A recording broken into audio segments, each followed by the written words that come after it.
Hello friends, welcome back to my channel. So today we will learn about the name reactions. तो वैसे तो name reactions बहुत सारी हो जाती हैं ऑर्गेनिक केमिस्ट्री के अंदर, लेकिन इसको हमने जो है चैप्टर वाइज डिवाइड किया है ताकि वीडियो जो है छोटी छोटी रहे। तो सबसे पहले जो हमारा चैप्टर आता है नेम रिएक्शन के अंदर वो आता है halo alkane and hello arene. तो इसके अंदर जितनी नेम रिएक्शन आती है वो हमने कैटेगराइज कर ली है। तो यहाँ पे 8 रिएक्शंस हैं, फिंकलस्टेन रिएक्शन से लेकर फ्यूडलक्राफ्ट एसाइलेशन तक। फिंकलस्टेन, स्वार्ट्स और सैंडमेयर ये तीनों अलग कैटेगरी में हैं क्योंकि तीनों रिएक्शंस अलग हैं, बस फर्स्ट दो थोड़ी मिलती जुलती हैं। उसके बाद Wurtz Fittig and Wurtz Fittig ये तीनों एक जैसी रिएक्शंस हैं। सो फ्यूडलक्राफ्ट, एल्काइलेशन और एसाइलेशन एक जैसी हैं, तो इनको याद रखना इजी रहेगा क्योंकि एक दूसरे से मिलती जुलती हैं। स्टार्ट करते हैं फिंकलस्टेन रिएक्शन के साथ।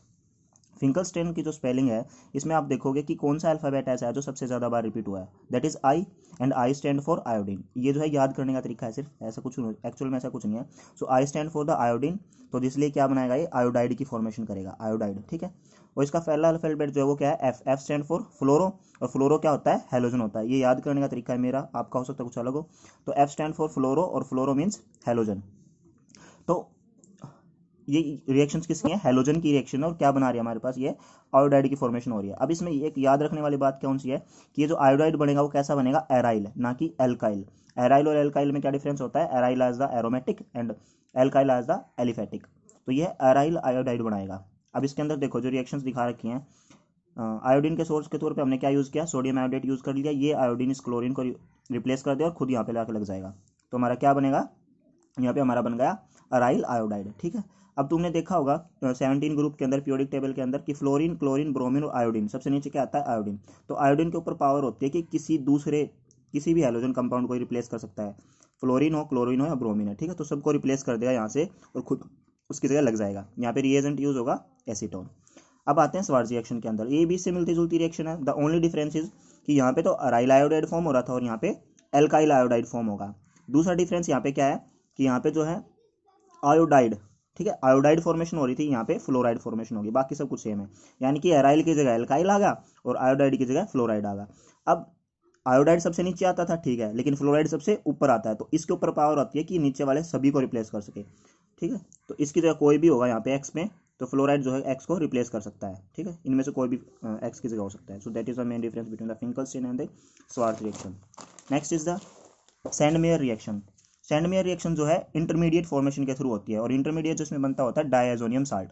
डायजोनियम बोले तो डाय मतलब दो और एजो मतलब नाइट्रोजन, तो जिसके अंदर दो नाइट्रोजन लगे हों। साल्ट इसलिए क्योंकि ये जो है आयनाइज फॉर्म में क्लोराइड इसके साथ आयन लगा होता है, ठीक है। तो ये होता है हमारा डायोजोनियम साल्ट। अब डायोजोनियम साल्ट कैसे फॉर्म होता है, तो इसके अंदर क्या होता है, एनिलीन की रिएक्शन NaNO2 के साथ होती है in the presence of acid. तो एनिलीन जब NaNO2 के साथ रिएक्ट करेगा, मैकेनिज्म में हमें नहीं जाना, तो क्या बनाता है, डायोजोनियम साल्ट बना लेता है। अब डायोजोनियम साल्ट तो इंटरमीडिएट है, कई बार हमसे नाम नहीं पूछा जाता सिर्फ कि बताइए कि ये कौन सी रिएक्शन है, कई बार हमें फाइंड द प्रोडक्ट पूछ लिया जाता है कि प्रोडक्ट कौन सा बनेगा। तो डायोजोनियम साल्ट पे डिपेंड करता है कि कौन सा प्रोडक्ट देगा, किस मीडियम में और किस रिएजेंट के साथ इसको जो है रिएक्ट कराया जाता है। बिल्कुल इजी है, ये डायजोनियम साल्ट है। इसको तीनों के अंदर देखो मीडियम कौन सा है, एसिडिक है, HCl, HBr और KCN, तीनों के तीनों एसिडिक मीडियम प्रोवाइड करते हैं। अब यहाँ पे क्या है हमारे पास, कॉपर क्लोराइड, यहाँ पे कॉपर ब्रोमाइड और यहाँ पे कॉपर साइनाइड, ठीक है जी। तो क्लोराइड, ब्रोमाइड और साइनाइड ये तीनों क्या करेंगे, इस डायजोनियम साल्ट को रिप्लेस कर देंगे बेंजीन के ऊपर से, ठीक है जी। तो यहाँ पे N2Cl को इसने रिप्लेस कर दिया, खुद क्लोरीन लग गया तो क्लोरोबेंजीन। यहाँ पे ब्रोमीन रिप्लेस कर देगा तो ब्रोमोबेंजीन, यहाँ पे साइनो रिप्लेस कर देगा तो साइनोबेंजीन। सो ठीक है, that is the reaction of Sandmeyer reaction. Name reaction के अंदर अकेली सैंडमेयर रिएक्शन ऐसी है जिसके अंदर डायजोनियम साल्ट की फॉर्मेशन हो रही है, तो इस तरीके से भी आप इसको याद रख सकते हैं। उसके बाद आती है वुड्स रिएक्शन। वुड्स रिएक्शन का मेन काम क्या होता है, ये जो हेलोजन ग्रुप है ये हट जाता है एल्काइल से। तो इसके अंदर क्या होती है, दो यूनिट्स जो होती हैं, ये रहा हेलो एल्केन की जो दो यूनिट्स होती है, इनके जो एल्केन पार्ट है उनको ये जोड़ता है। वुड्स रिएक्शन का जो हेलो एल्केन की रिएक्शन है और इनका जो एल्केन पार्ट है उसको जोड़ता है, हेलोजन पार्ट को हटा देता है। हेलोजन को हटाने के लिए हमें सोडियम की जरूरत पड़ती है, ठीक है। तो जितनी हमने हेलोजन पार्ट हटाना है उतना ही हम सोडियम डाल देंगे। ड्राई ईथर के प्रेजेंस में क्या करेगा, अब सोडियम जो है एक्स को लेकर चला जाएगा, 2NX बना लेगा और आर आपस में कंबाइन हो जाएंगे, ठीक है जी। तो ये एल्केन की फॉर्म में होते हैं। यहाँ पे एग्जाम्पल देख लेते हैं, C2H5Br एक यूनिट होगी हेलो एल्केन की और ये दूसरी यूनिट होगी। अब इसका हमें कौन सा पार्ट जोड़ना है, सिर्फ एल्केन पार्ट आपस में जोड़ना है। तो ये हेलोजन पार्ट जो ब्रोमीन ये किसके साथ चला जाएगा, सोडियम के साथ चला जाएगा। ड्राई ईथर के प्रेजेंस में C2H5 और C2H5 मिलकर क्या बना लेंगे, C4H10। सो अब इसमें याद रखने वाली बात कौन सी है, the reaction is only alkyl halide not aryl halide. तो ये किसके अंदर यूज होती है, एल्काइल हैलाइड के अंदर, ना कि एराइल हैलाइड के अंदर। ये एल्काइल ग्रुप है, एराइल नहीं है। अगर क्या हो इसकी जगह हम एराइल लगा दे तो उसका नाम चेंज हो जाएगा, वो रिएक्शन हो जाएगी Fittig reaction. That is the difference between the Wurtz reaction and the Fittig reaction. Wurtz के अंदर एल्काइल है, वहीं फिटिक के अंदर एराइल है, बाकी सारा प्रोसेस सेम रहेगा। ड्राई ईथर की प्रेजेंस में वो रिएक्शन हो रही थी, ड्राई ईथर की प्रेजेंस में ये रिएक्शन होगी। अब बात आती है वुड्स फिटिक, ये क्या है, दोनों का कॉम्बिनेशन है, ठीक है। तो इसमें क्या होगा, एक एल्काइल ग्रुप होगा और दूसरा एराइल ग्रुप होगा, ठीक है। Also use for aryl halide as well as alkyl halide.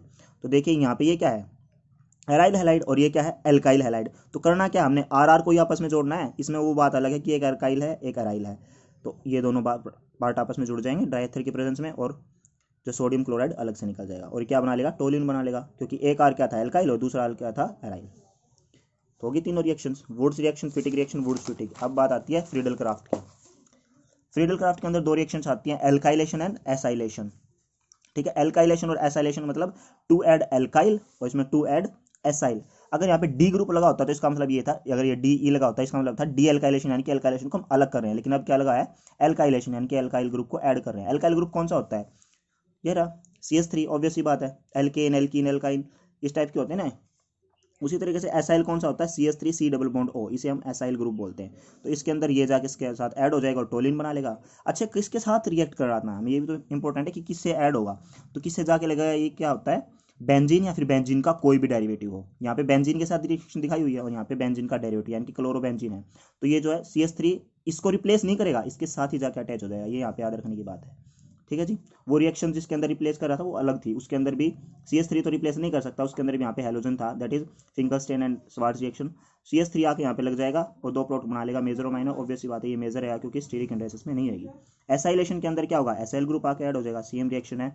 दोनों के अंदर कॉमन बात क्या है, बेंजीन और बेंजीन के डेरिवेटिव के साथ रिएक्ट करेगा और हमारे पास रिएजेंट होगा AlCl3, that is the exclusive reagent for the reactions. तो these are the reactions of the halogen and haloarene and haloalkane.